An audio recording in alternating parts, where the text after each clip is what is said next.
शनि और राहु की युति कुंडली के अष्टम भाव में होने जा रही है। क्या हो रहा है? शनि और राहु की युति कुंडली के अष्टम भाव में होने जा रही है, जो एक श्रापित नामक योग, पिशाच नामक योग कहें, विष योग कहें, ग्रहण योग कहें, क्या कहें, क्या क्या नाम ज्योतिषों ने दे डाला। अब जो भी समझना है समझें, लेकिन मैं इसे शनि राहु युति कहता हूं। कहां बन रहा है ये योग? तो ये अष्टम भाव में बन रहा है, आठवें भाव में। सबसे पहले तो ये समझना होगा कि ये शनि क्या है, फिर ये समझना होगा कि ये राहु क्या है, फिर ये भी समझना पड़ेगा कि ये अष्टम भाव क्या है। देवी और सज्जनों, शनि को समझिए पहले, क्योंकि जब तक आप गहराई से नहीं समझेंगे तब तक आप ये समझ ही नहीं पाएंगे जो इस योग का क्या अर्थ है। आपको कुछ पढ़ा दिया जाएगा, आपको कुछ समझ में नहीं आएगा। कुछ लोग आपको बता रहे हैं कि 18 मई तक ही ये योग बनेगा, लेकिन मैं इस बात का खंडन करता हूं और मैं आपको बता रहा हूं कि ये योग 18 मई नहीं, ये योग 29 मई 2025 तक बनेगा। 29 मार्च से शनिदेव कुंभ राशि से मीन राशि में जा रहे हैं। राहु पहले से मीन राशि में विराजमान है आपके लिए कुंडली के अष्टम भाव में, जो 18 मई को नहीं निकल रहे वहां से भैया, 29 मई को वहां से निकल करके मीन राशि में आ रहे हैं, अर्थात कुंडली के अष्टम भाव में। तो आखिर कैसे शनि राहु की युति अष्टम भाव में हो गई? 18 मई तक ही रही नहीं, ये 29 मई तक है।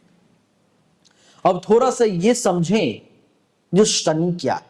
देवी और सज्जनों, शनि अनुशासन है, शनि जो है सो भ्रम है, शनि अनुशासन है, राहु भ्रम है। शनि न्याय है तो राहु क्रांति है, शनि परिश्रम है तो राहु भ्रम है, शनि संघर्ष है तो राहु तकनीक है, शनि धैर्य है तो राहु अप्रत्याशित बदलाव है जो आपके धैर्य से परे है।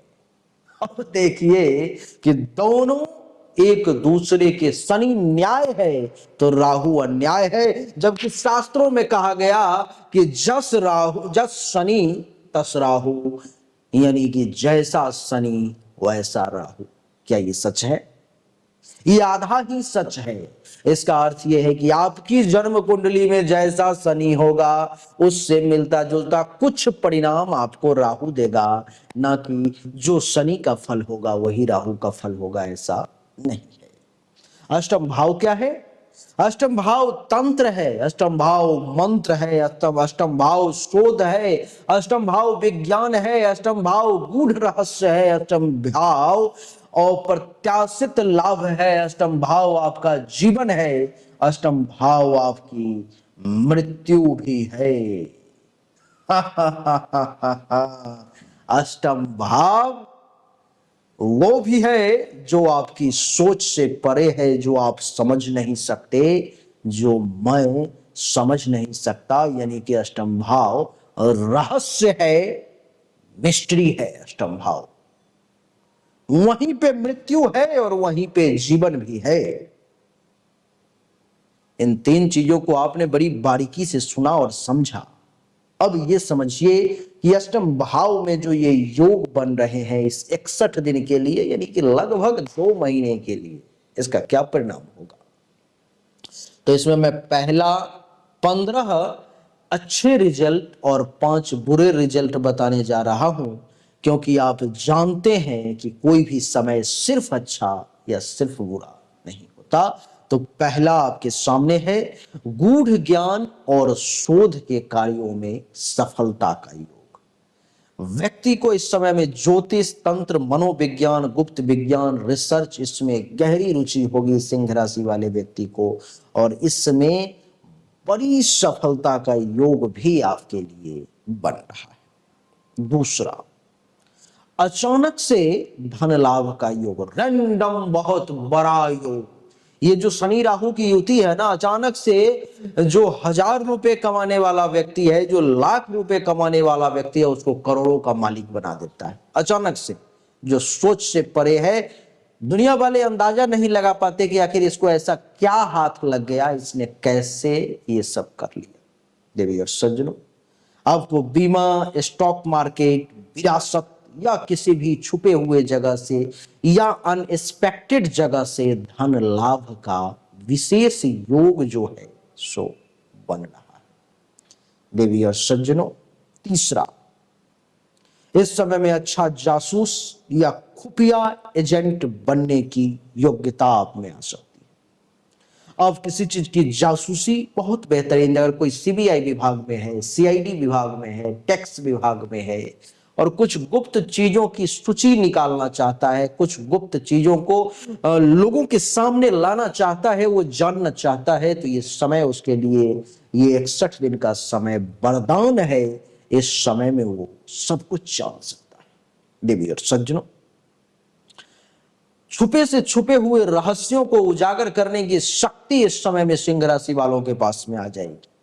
गंभीर परिस्थितियों में भी धैर्य बना करके रखने की शक्ति सिंह राशि वालों के पास में रहेगी। यानी कि संकट में आप रहेंगे फिर भी संयम नहीं खोएंगे, और संकट में 100 से संकट 100 से संयम, यानी कि संकट में जो संयम रखता है वही सफलता की ऊंचाई को हासिल करता है, और जो संकट में घबरा गया वो फिर घबरा ही गया। देवी और सज्जनों, लंबी आयु की ओर इशारा कर रहा है। यानी कि इस समय में अगर आपके जीवन पर में संकट भी है, कुंडली मेरे सामने में पड़ी हुई है, जीवन पर में संकट भी है तो भी वो टल जाएगी, आपका बाल बांका नहीं कर पाएगी। धार्मिक और आध्यात्मिक क्षेत्र में भी उन्नति के योग दिखाई दे रहे हैं। साधना, ध्यान, कूट विद्याओं में आपकी रुचि जो है सो बहुत ही बढ़ने वाली है। देवी और सज्जनों, रिस्क लेने की क्षमता भी बढ़ने वाली है। इस समय में जोखिम भरे कार्यों में आप सफल हो जाएंगे, जैसे स्टॉक ट्रेडिंग या म्यूचुअल फंड या जुआ, सट्टा, लॉटरी, इन सब में, किसी बिजनेस में रिस्क लेना, इन सब में आपको बड़े लाभ के योग इस समय में बनता हुआ मैं देख पा रहा हूं। देवी और सज्जनों, आपको बता दूं कि चिकित्सा और सर्जरी के क्षेत्र में भी सफलता मिलने का योग है। आप डॉक्टर, सर्जन, आयुर्वेद या किसी भी प्रकार के अगर चिकित्सक हैं या इस क्षेत्र में कुछ काम कर रहे हैं तो आपको बड़ी सफलता मिलने का योग है। साहसी और दृढ़ इच्छा शक्ति वाला व्यक्ति बन जाएंगे आप। परिस्थिति आपको कितना भी विपरीत हो जाए, लेकिन हार मानने वालों में से हम नहीं, किसी से कम भी हम नहीं, ऐसी सोच को आप रखेंगे। देवी और सज्जनों, इस समय में गुप्त धन का योग भी है। छुपे हुए धन, पैतृक संपत्ति या गुप्त निवेश जो किया हुआ था आपने, जो आपको लग रहा था कि शायद डूब गया, वहां से भी लाभ मिलने का योग है। मनोवैज्ञानिक रूप में भी आपको मजबूती मिलने का योग है। मानसिक मजबूती के कारण कठिन परिस्थितियों से भी आप टिके रहेंगे, कुछ नहीं बिगाड़ पाएगा कोई परिस्थिति आपका। तकनीक और साइबर सुरक्षा के क्षेत्र से जो लोग जुड़े हुए हैं उनका भी कैरियर ग्राफ इस समय में बहुत तेजी से आगे बढ़ेगा।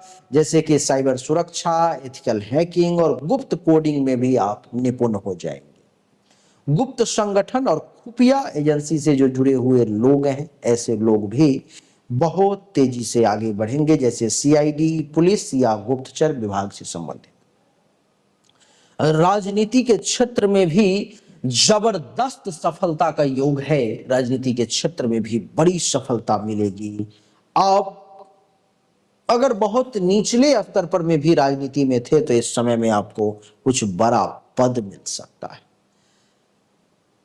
जिसकी मृत्यु इस बीच में, कोई बूढ़ा है, बुजुर्ग है जिसका जीवन समाप्त होने का समय आ गया है, होती है, जैसे कोई वैज्ञानिक है, दार्शनिक है, रहस्यमयी लेखक है। ऐसा नहीं कि अब मरना शुरू कर दिया जाए, नहीं, वैज्ञानिक है, लेखक है, दार्शनिक है, उन सब की प्रसिद्धि में वृद्धि होने वाली है जिसके नाम पहले नहीं हो पाए, इस पीरियड में उनका नाम उजागर होने वाला है। तो ये तो वो 15 अच्छे उपाय, अच्छे फल थे जो घटित होने वाले हैं। बुरे 5 क्या है? तो अचानक से दुर्घटनाओं की संभावना बढ़ने लगेगी, चोट, सर्जरी या एक्सीडेंट का सामना भी करना पड़ेगा, क्योंकि 8वां भाव दुर्घटना भी है। मानसिक तनाव या डिप्रेशन के योग भी आपके लिए बन रहे हैं, जो आपको अकेलापन महसूस हो सकता है।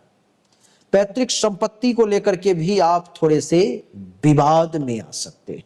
देवी और सज्जनों, शत्रुओं की साजिश का सामना भी आपको करना पड़ सकता है, तो थोड़ा सा सावधान रहिए।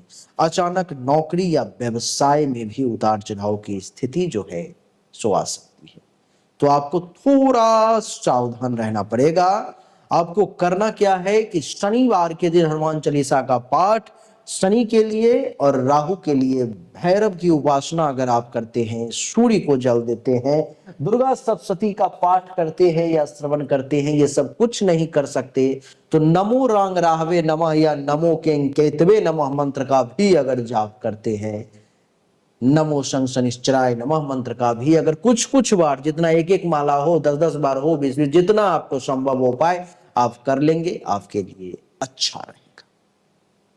सिंह राशि वाले, आप तो शेर हैं। क्या आपको ऐसा लगता है कि कुछ लोग आपके साथ ऐसे जुड़े हुए हैं जो आपसे दिमाग में कमजोर हैं, बुद्धि उतनी तेज नहीं है उनकी, पढ़ाई लिखाई में भी आपसे कमजोर थे, मेहनत भी उतना नहीं करते हैं, फिर भी लेकिन सफलता में आपसे आगे निकल गए, वो ज्यादा सफल हो गए, आप पीछे रह गए, ऐसा आपको लगता है? हाँ, तो आपने कभी मन में सोचा कि आखिर ऐसा क्यों हुआ? इसका कारण है कि आपके मित्र अथवा जो जान पहचान वाले लोग थे, उनको भाग्य ने साथ दिया, भाग्य उनको उतना ऊपर उठा के लेके चला गया और आपको भाग्य ने साथ नहीं दिया, इसीलिए आप पीछे रह गए। आपका भाग्य क्यों ना साथ दिया आपको? क्या कारण था? आपने कभी इस पर विचार किया? आपका भाग्य कैसे साथ दे सकता है आपको? आपने क्या इस पर कभी विचार किया? अगर नहीं तो आज करो। आपके भाग्य का मालिक मंगल है, मंगल का रत्न मूंगा है, क्या आपने कभी धारण किया? सही वजन में, सही रत्ती में धारण करी तो उसकी सिद्धि करवा करी या बिना सिद्धि के करी? एक सामान्य सा पत्थर लेकर के धारण कर लिया? नहीं नहीं, एक सामान्य सा पत्थर अगर मंदिर में रख दिया जाए तो उसमें वो शक्ति नहीं आ जाती जब तक उसको प्राण प्रतिष्ठा नहीं किया जाता। आप जरूर धारण करें, दुनिया में कहीं से लेकर धारण करें, मेरा इस पे कोई रोक टोक नहीं है, लेकिन मुझसे जिनको भरोसा है, जिनको जानकारी नहीं है, उनके लिए मैं बैठा हूं। मात्र 5,000 रुपया लगेगा, आप इस रत्न को मंगवा सकते हैं। मैं अंगूठी बना करके तांत्रिक वैदिक प्रक्रिया शुद्धि करके आपको भेज दूंगा। प्रभु कृपा रही, नीली छतरी वाले कृपा रही, तो आपके भाग्य में बड़ा बदलाव 3 से 6 महीने के अंदर में देखने को मिलेगा। अगर आपको अपनी जन्म कुंडली या हस्तरेखा की जांच करवानी है, पर्सनली जानना है कि ये तो अनेक लोगों के लिए, लाखों करोड़ों लोगों के लिए है, लेकिन मेरा पर्सनल भाग्य क्या कहता है वो तो बताएं डॉक्टर साहब, तो आप सामने दिए गए नंबर पर में जन्म तारीख, जन्म समय, जन्म स्थान, दोनों हाथ की हथेली का फोटो अवश्य भेजें। आपको सही और एक्यूरेट जानकारी निश्चित तौर पर में प्राप्त हो पाएगी, जो भी उचित शुल्क होगा वो जमा करने के बाद। अच्छा लगा तो वीडियो को लाइक करें, शेयर करें, चैनल को सब्सक्राइब करके इसके बेल आइकन के बटन को दबा दें। एक बार फिर से आप सभी का बहुत बहुत धन्यवाद। Thank you so much. जय हिंद, वंदे मातरम, बोलिए राधे राधे राम।